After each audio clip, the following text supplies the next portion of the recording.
বিরতির পর স্বাগত। এবার একটু কাঞ্চনপুরের দিকে নজর রাখছি, কারণ কাঞ্চনপুরে এবার নদীর জলে এক প্রকার বিষক্রিয়া নদীর জলে। শহরে পানীয় জল সরবরাহ বর্তমানে বন্ধ। দুদিন পানীয় জল সরবরাহ বন্ধ থাকবে বলে এখনো পর্যন্ত জানা গেছে। কাঞ্চনপুরের নদীর জলে বিষক্রিয়া, রীতিমতো চাঞ্চল্য। বিস্তারিত জানবো এই মুহূর্তে টেলিফোন লাইনে যুক্ত হয়ে গেছে প্রতিনিধি রাজীব দত্ত। কাঞ্চনপুর থেকে এখনো পর্যন্ত কি আপডেট রয়েছে, কি জানতে পারছো?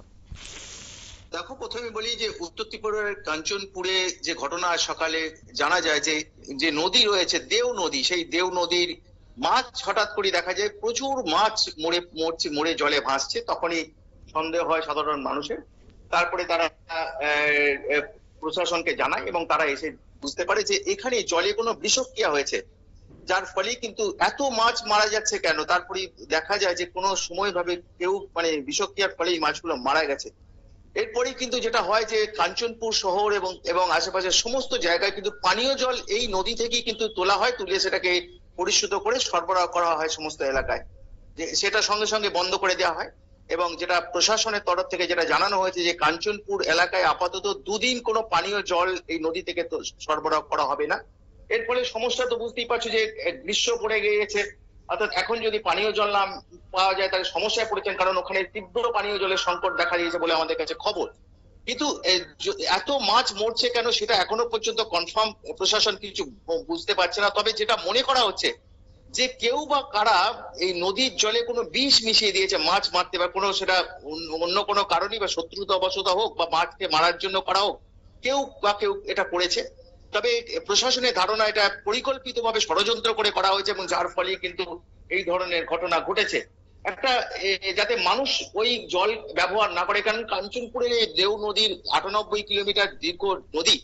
সেই নদীর কিন্তু ওখানকার মানুষের কাঞ্চনপুরের মানুষের কিন্তু একদম তারা ব্যবহার করেন জল। গরু ছাগল মোষ এরা খায় জল। নিষেধ করা হয়েছে যাতে কোনোভাবে এই জলকে ব্যবহার না করে, সাধারণ মানুষ যাতে ব্যবহার না করে, গরুকে যাতে এই জল না খাওয়ায়।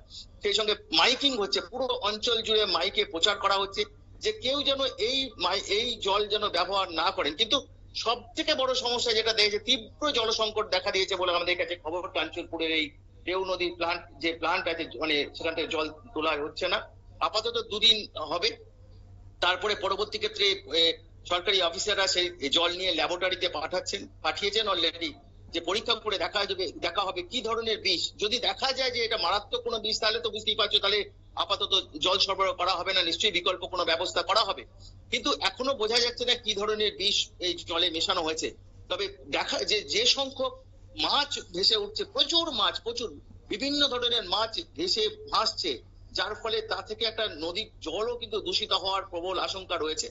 তো প্রশাসন উদ্বিগ্ন, তারা চেষ্টা করছে যে দ্রুততার সঙ্গে সেই মাছগুলোকে যাতে তুলে যায়, সেই সঙ্গে জলটাকে কিভাবে পরিষ্কার করা যাবে সেগুলো আলোচনা চলছে, বিশেষজ্ঞরা দেখছেন বিষয়টা। কিন্তু যে প্রশ্নটা হচ্ছে কে বা কারা এই ঘটনা ঘটালো, এটা তো পরিকল্পিত ভাবেই ঘটানো হয়েছে বলে সন্দেহ। তার জন্য খোঁজ খবর চলছে, পুলিশও বিষয়টা খোঁজ খবর নিচ্ছে। তবে একটা উদ্বেগজনক ঘটনা যে নদীর জলে এরকম ভাবে বিষক্রিয়া, যে জলকে পানীয় জল হিসেবে ব্যবহার করা হয় প্লান্টে, যেটা পরিশুদ্ধ করে সরবরাহ করা হয়, সেই জলকে কেউ বা কারা বিষ মিশিয়ে দিয়েছে বলেই সন্দেহ করা হচ্ছে এবং তার জন্য কিন্তু খোঁজ চলছে। তবে আবার বলি যে অত্যন্ত এই নদীর জল পানীয় জল হিসেবে পরিচিত করা যাচ্ছে না বলেই কিন্তু এলাকায়, কাঞ্চনপুর এলাকা সংলগ্ন এলাকায় কিন্তু নির্ভর হয়েছে এই পরিশুদ্ধ জল, সেটা কিন্তু সরবরাহ করা যাচ্ছে না, যার ফলে সমস্যায় পড়েছেন তীব্র জলসংকট। এবং আগামী দুদিন কিন্তু এই ধরনের জলসংকট চলবে, কারণ জল সরবরাহ করা হবে না। যদি দেখা যায় যে বিষ নয় বা অন্য কিছু, তাহলে তো পরবর্তী ক্ষেত্রে আবার জল সরবরাহ শুরু হবে। তবে যদি দেখা যায় বিষ, তাহলে জানি না কি হবে। তবে ওখানে কিন্তু এখন যথেষ্ট উদ্বেগ, প্রশাসনও যথেষ্ট উদ্বিগ্ন, কারণ কেউ যাতে নদীতে নেমে না পড়ে, কেউ জল ব্যবহার না করে, কারণ সব মানুষ তো বোঝেন না আর সবাইকে খবর দেওয়া সম্ভব হচ্ছে না। কিন্তু ওখানে মাইকিং করা হচ্ছে, সকলকে সতর্ক করা হচ্ছে কেউ যেন এই জল ব্যবহার না করেন। অঙ্কিতা, ধন্যবাদ। অর্থাৎ কাঞ্চনপুরে নদীর জলের এই বিষক্রিয়ার জেরে কিন্তু সে সমস্ত এলাকার সাধারণ মানুষজন এখন অনেকটাই চিন্তিত এবং তাদের মধ্যেও এবার প্রশ্ন উঠতে শুরু করেছে যে কিভাবে এই নদীতে বিষক্রিয়া হলো, এর পেছনে কি কোনো ধরনের ষড়যন্ত্র থাকতে পারে। একাধিক বিষয় উঠে আসছে, তবে বর্তমানে শহরে কিন্তু জল আসা বন্ধ, দুদিন বন্ধ জল, এমনটাই কিন্তু এখনো পর্যন্ত কাঞ্চনপুর থেকে খবর রয়েছে। নিয়ে নিচ্ছে ছোট্ট একটি বিজ্ঞাপন বিরতির সঙ্গে থাকুন।